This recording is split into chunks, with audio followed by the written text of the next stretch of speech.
अभिव्यक्ति चैनल में आप सभी का स्वागत है।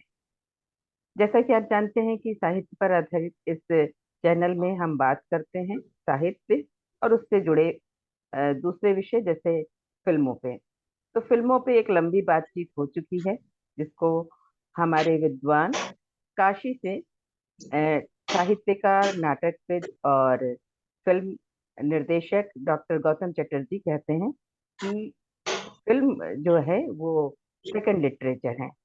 तो उन्हीं से अभी तक हम बात कर रहे हैं, और आइए एक बार फिर उनका स्वागत करते हैं आज की इस कड़ी में। तो डॉक्टर गौतम चटर्जी, आपका स्वागत है आज की इस कड़ी में। मुझे बहुत खुशी हो रही है इस स्वागत पर मेनका जी। आपको बहुत बहुत बधाई इस कार्यक्रम के लिए।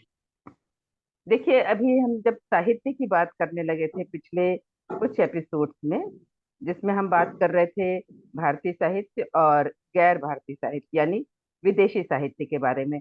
उसमें आपने हमें पहले सबसे पहले तो ये बताया था कि साहित्य की शुरुआत असल में काव्यात्मक हुई, कवि मतलब कविता से हुई। और उसके बाद आपने उपन्यासों के बारे में बताया, भारतीय उपन्यासों के बारे में भी और विदेशी उपन्यासों के बारे में। और कुछ जो बहुत ही याद रहने वाली बातें थी, उसमें थी आपकी कुछ रोचक कहानियां, सचमुच जो मन को छू गई। जब आप कहानी सुना रहे थे, तो मैं उस कड़ी में भी अपने दर्शकों को, अपने दोस्तों को कुछ बताना चाहती थी, लेकिन समय की कमी थी। तो आज हम अपने दर्शकों को और जो दर्शक मित्र हैं, हमारे दोस्त हैं, उनको ये जरूर बताना चाहेंगे कि आप जिन्हें सामने देख रहे हैं और जिन विद्वान से अभी तक आप बहुत सारी जानकारियां सुन रहे हैं, जान रहे हैं, वास्तव में वो एक बहुत बड़े साहित्यकार के साथ साथ कहानीकार भी हैं, कविता भी लिखते हैं, नाटक भी लिखा उन्होंने। और फिल्म के बारे में तो हमने आपको सबसे पहले बताया ही था कि इन्होंने फिल्में भी बनाई हैं। इनकी कुछ कहानियां भी जब हम पढ़ते हैं, जिसमें एक कहानी तो हमारे जहन में रह जाती है, हमारे हृदय के बहुत करीब होती है, वो है स्वप्न छंद। तो डॉक्टर गौतम चटर्जी, आप तो हमेशा दूसरों की कहानियों के, उपन्यासों की चर्चा करते आए हैं, दूसरों को आपने खूब पढ़ा है। तो वो क्या कभी ऐसा लगता है कि आपने खुद को पढ़ा और कैसा लगा? या आलोचनात्मक अगर अध्ययन हम दूसरे साहित्यों का करते हैं, जैसे कि भारतीय साहित्य है और गैर भारतीय विदेशी साहित्य है, तो आज क्यों ना शुरुआत आपसे की जाए कि आप सबसे पहले आपकी कहानी जो स्वप्न छंद की है, मैंने चर्चा की, उसके साथ साथ ये मेरा सौभाग्य था, जब मैं काशी में थी पहले, तो मैंने आपका एक नाटक देखा था जो मुझे अभी तक याद है। वो था अपना अपना नेपथ्य। वो मुझे बहुत जो है पसंद आया। उसमें आपको पुरस्कार भी मिला था, मैं ठीक कह रही हूँ ना? बिल्कुल।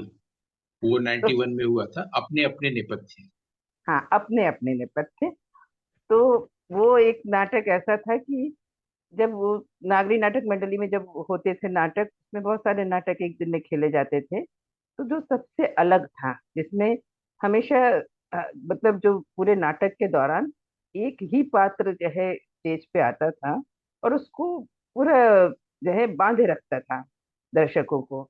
ये अपने आप में एक बहुत बड़ी बात थी उस समय की। जब आप, आपको तो सन याद है, मुझे सन याद नहीं था। 91 में, 91 का वो एक दौर था, तो उसमें बांधे रखना दर्शकों को, ये भी बड़ी बात थी।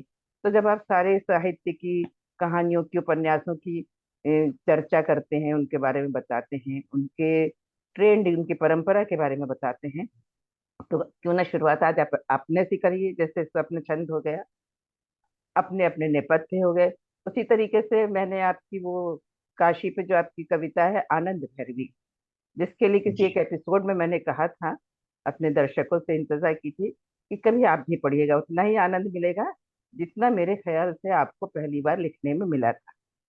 तो ये कुछ आपके नाटक हैं, कुछ कविताएं हैं, और भी बहुत सारी कविताएं मैंने पढ़ी। तो उनके बारे में हम जानना चाहते हैं आपसे कि आप किस दृष्टि से जब पूरे साहित्य को देखते हैं, तो अपना साहित्य आप किस तरीके से देखते हैं? देखिए, दूसरे के साहित्य या दूसरों का साहित्य पढ़ना अच्छा लगता है, अपना पढ़ना नहीं अच्छा लगता है। ये अपने साहित्य पर बात करना बिल्कुल अच्छा नहीं लगता, क्योंकि शायद ऐसा होता होगा, कई लोगों को अपनी ही कहानी कविताएं पसंद आती है, और मुझे जो ग्रेट मास्टर्स हैं उनकी कहानियां कविताएं अच्छी लगती हैं। नहीं, तो इस बात से तो हम तो बिल्कुल आपके सहमत नहीं हैं कि अपना पढ़ना नहीं अच्छा लगता। जब आप किसी जो है कवि से पूछिए कि आपको अपनी कौन सी कविता अच्छी लगती है, तो वो यही जवाब देगा जो एक माँ देती है कि मुझे अपने सब बच्चे अच्छे लगते हैं। तो वो भी वही जवाब देता हाँ, है कि हाँ, मुझे अपनी सारी कविताएं अच्छी यही लगती मैंने हैं। कहा। है ना? तो इस बात मैंने से हम यही सहमत नहीं है कि आप ये कहें अपनी स्पेशली, जिसको कि इतने लोग अप्रिशिएट करते हैं।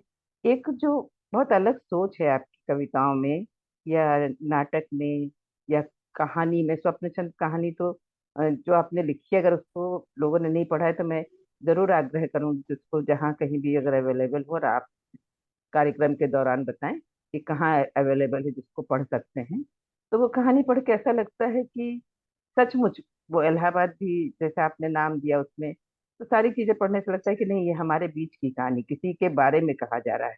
तो जब अपने बारे में जैसे हम किसी का लिखा हुआ पढ़े, अगर आप मेरे बारे में लिखें और मैं पढ़ूं तो मुझे बहुत अच्छा लगेगा। तो उस कहानी को पढ़ के भी ऐसा ही लगता है। हर किसी को वो कहानी अपनी कहानी लगती है। ये है, सच की कहानी लगती है, सच की घटना लगती है।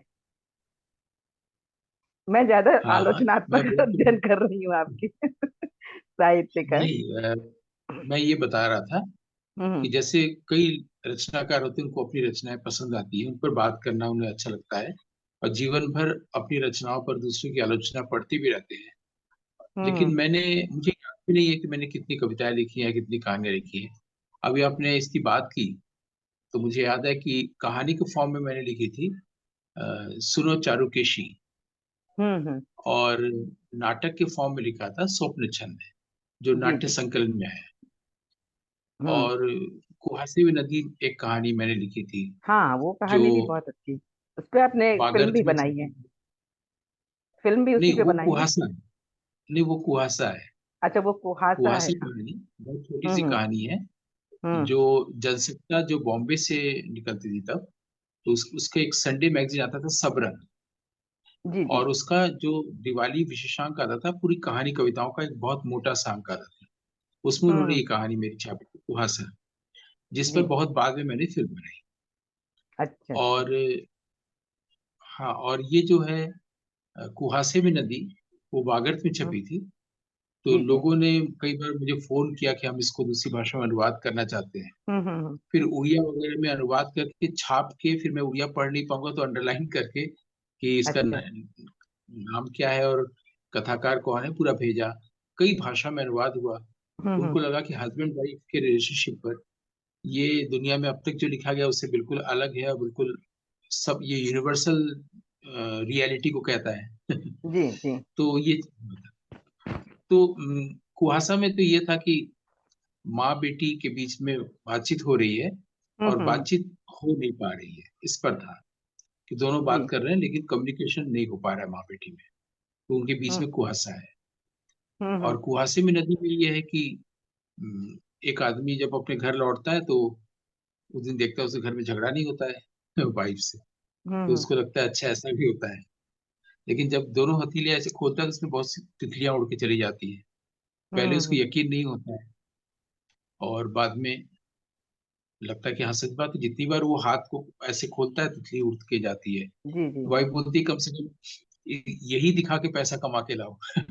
हाँ हाँ। तो वो भी धीरे धीरे पैसा घर में आने लगता है, और वाइफ बीमार पड़ती जाती है।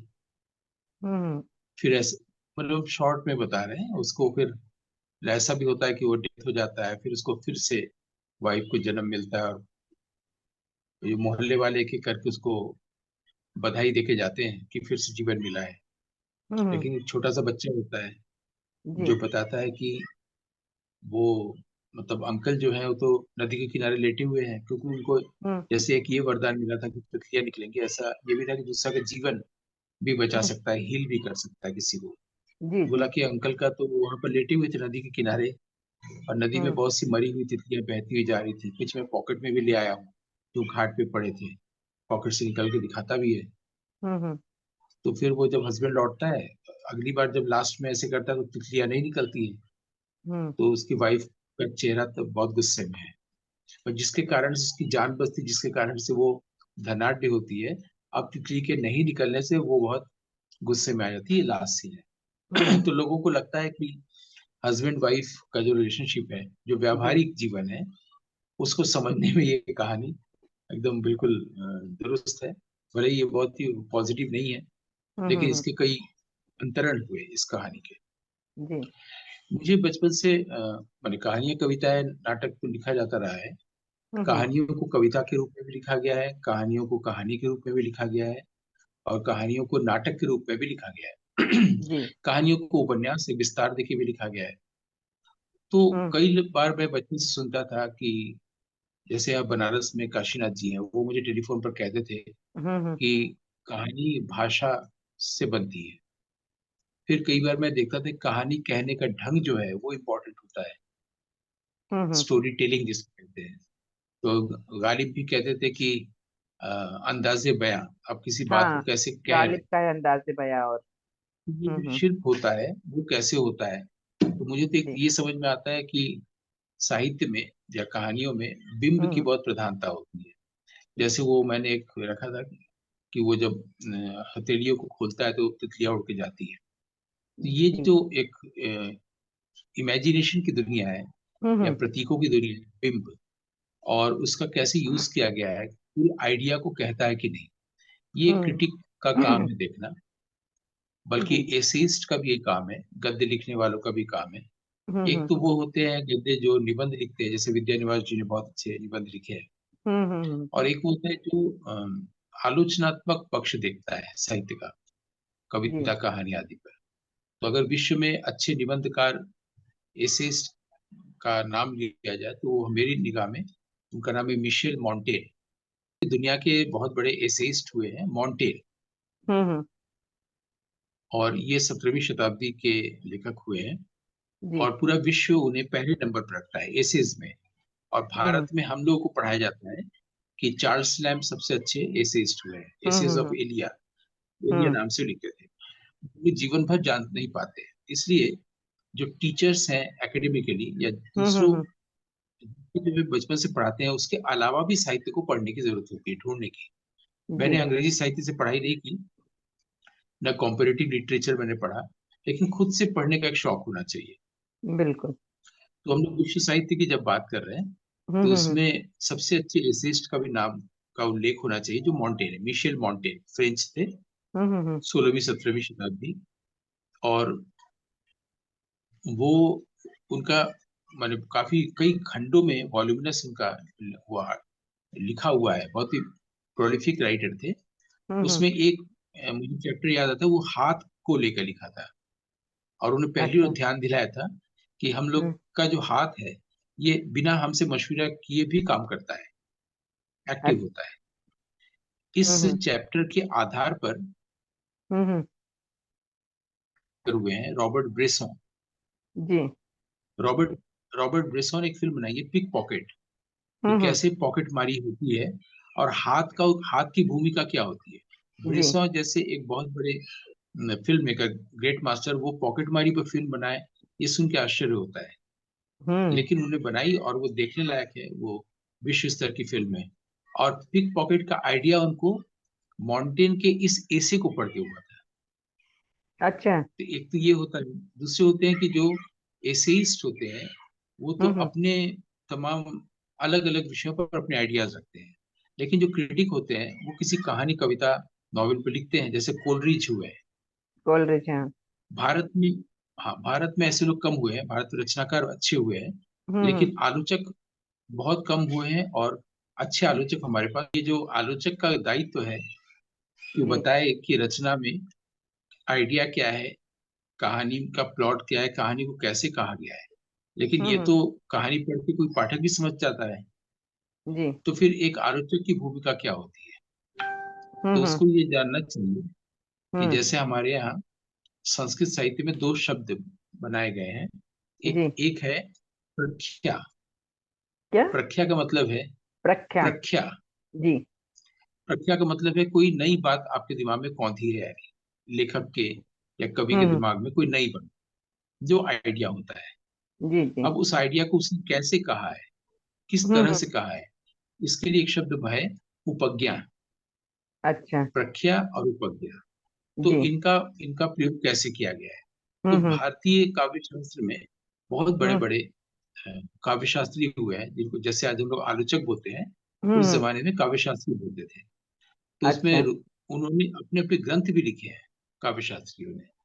मतलब अच्छा। एक तो रचनाकार होते थे, हम्म। जैसे हम्म। कालिदास हैं, भास हैं, हम्म।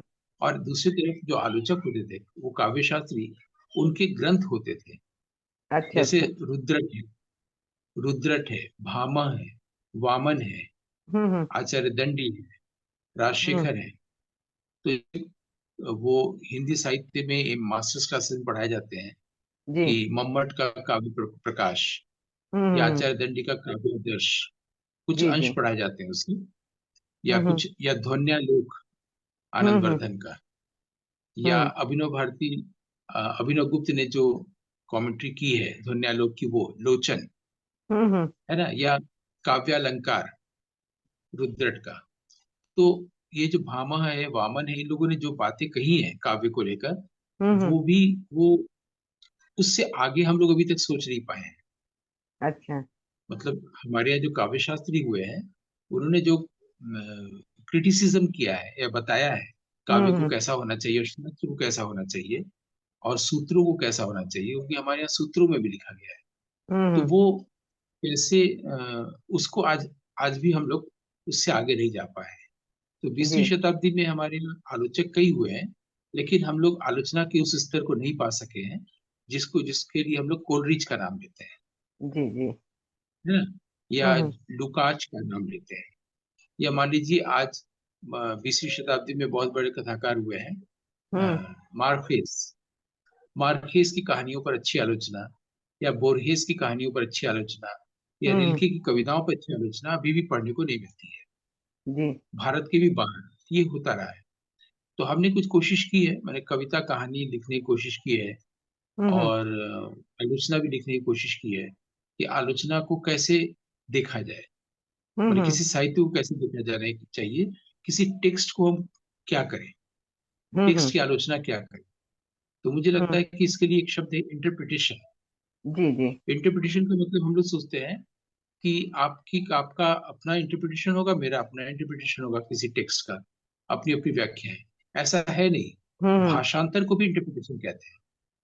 मान लीजिए मैं अच्छा। मंच पर बोल रहा हूँ, हम्म। मैं एक भारतीय विद्वान हूँ और अ, चाइना के मंच पर बोल रहा हूँ, और वहाँ हम्म। कोई चाइनीज व्यक्ति उसको चाइनीज भाषा में बता रहा है, तो वो जो भाषांतर कर रहा है उसको भी इंटरप्रिटेशन ही कहते हैं, उसको हाँ हाँ, इंटरप्रेटर वो कहते तो हैं। इंटरप्रिटेशन होता है। उस- है ना, उसको ट्रांसलेटर नहीं कहते उस वक्त मंच पर जो हाँ, इंटरप्रेटर ही भाषा को बोलते बोलने हैं। वाले। वो तो हाँ। लेकिन जब अगर हम ये बोले कि इंटरप्रिटेशन का मतलब भाषांतर, तो लोगों को आपत्ति हो सकती है। क्यों? नहीं, वो तो उसके, क्योंकि ट्रांसलेशन माने अनुवाद होता है, तो वो अच्छा। इस सोचते ही नहीं है। इंटरप्रिटेशन का मतलब व्याख्या नहीं होती है, हम्म। इंटरप्रिटेशन का मतलब भाषांतर, एक जी जी। भाषा से दूसरी भाषा में ला रहे हैं।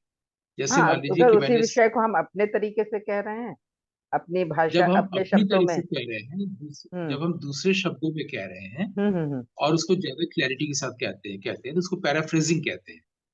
अच्छा। हम्म। इंटरप्रिटेशन और पैराफ्रेजिंग में एक फर्क है। जैसे अच्छा। मान लीजिए कि मैंने संस्कृत से अभिनव गुप्त का अंग्रेजी में हम्म। अनुवाद किया, जी। तो भाषांतर हुआ, इंटरप्रिटेशन हुआ, और हम्म। पैराफ्रेजिंग भी हुआ।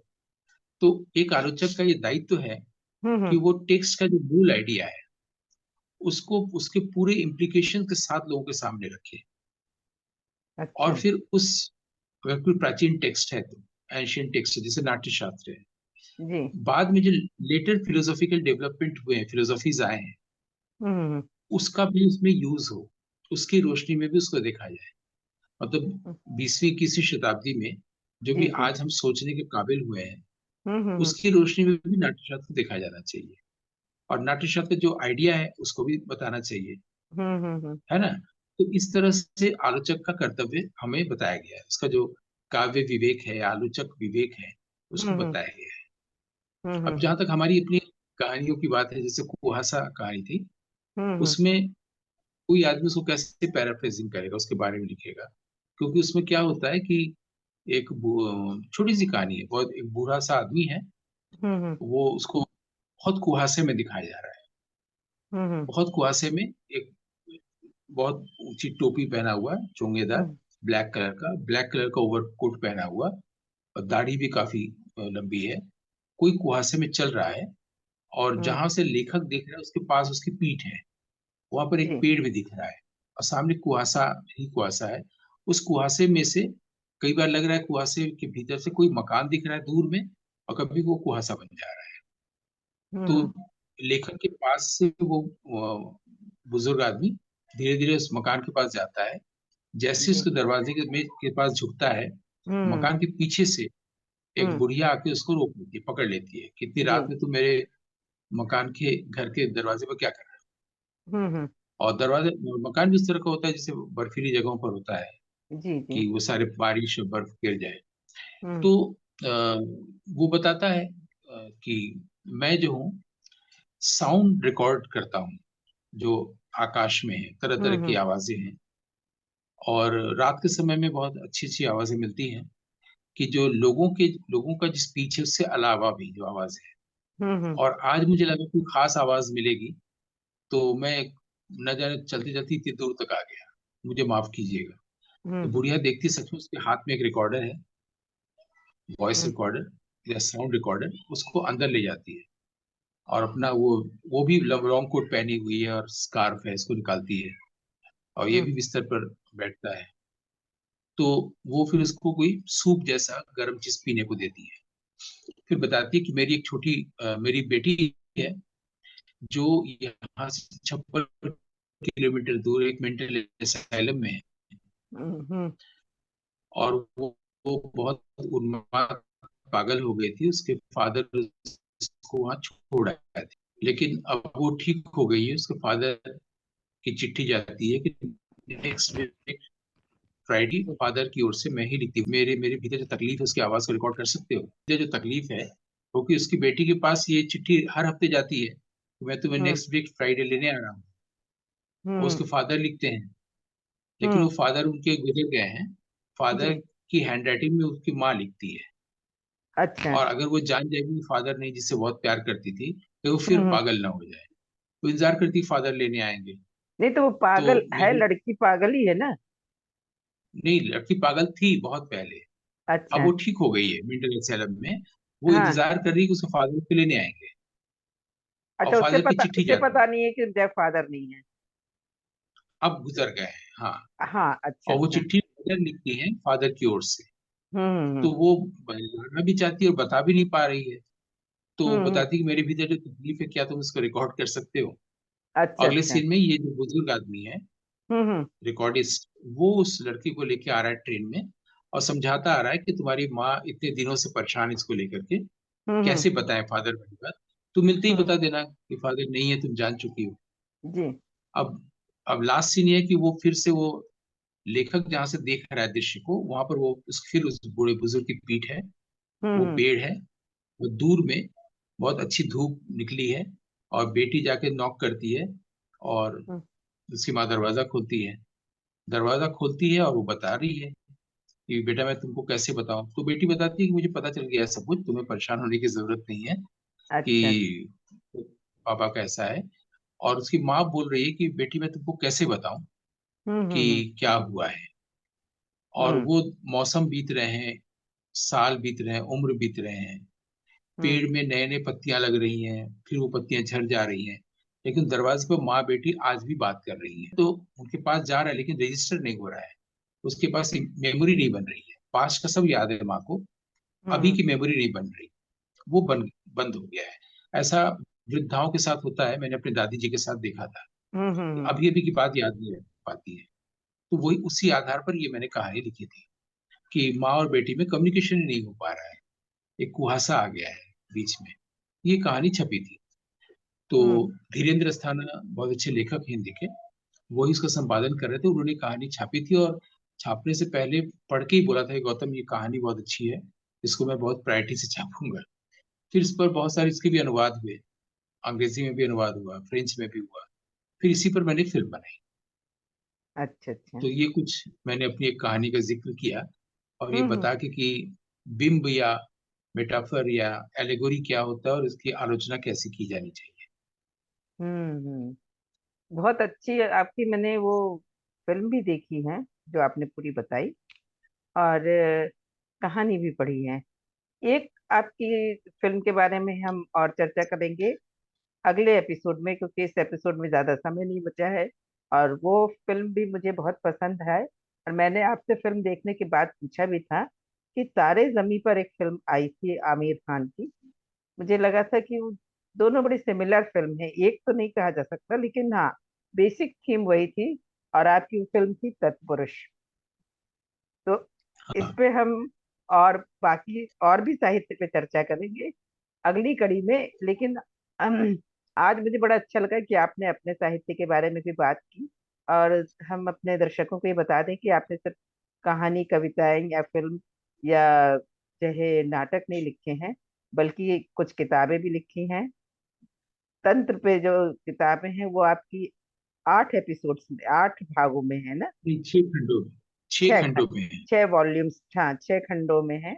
और इसके अलावा हम चाहेंगे डॉक्टर गौतम चटर्जी की अगले एपिसोड में आप जरूर थोड़ा सा बताएं। जैसे शिखर से संवाद आपकी बहुत अच्छी किताब है, इसके अलावा क्लासिक सिनेमा मैंने पढ़ा है, और भी बहुत तमाम किताबें आपकी निकली हैं। तो कुछ अपनी पुस्तकों की चर्चा आप जरूर करें। इसके साथ साथ जब हम विश्व साहित्य और भारतीय साहित्य की बात करेंगे, तो मेरे दिमाग में एक चीज थी, जब आप ऐसे की बात कर रहे थे तो आपके कुछ विषय पे जो है आर्टिकल्स आए, जिनको हम आर्टिकल कहें या ऐसे कहें, जिसमें था कि एक था प्रेम, प्रेम सभ्यता। वो जो वो है, ऐसे ही है, निबंध। हाँ, ऐसे निबंध ही। है। हाँ, तो इस हाँ। तरीके के आपके बहुत सारे मैंने फेसबुक पे पढ़े। तो जब हम जो है आप दूसरे जो है चार्ल्स लैंग की बात करते हैं, किसी की भी जो है और एसेज की बात करते हैं, तो इन ऐसे की भी हम चर्चा करेंगे विश्व साहित्य भारतीय साहित्य के साथ साथ, और कुछ और भी चर्चा करेंगे। लेकिन आज के एपिसोड के लिए, आपकी जानकारियों के लिए, और अपनी ही लिखे हुए साहित्य पे आलोचनात्मक जो है जो आपने एक दृष्टि डाली, तो उसके लिए बहुत बहुत धन्यवाद। लेकिन चलते चलते भी हम यही कहेंगे कि हम इस बात से सहमत नहीं हैं कि अपना पढ़ा लिखा हुआ अच्छा नहीं लगता। इस आपकी इस बात से हम सहमत नहीं हैं कि किसी भी साहित्यकार को, कवि को, लेखक को अपना अच्छा नहीं लगता। अपना मुझे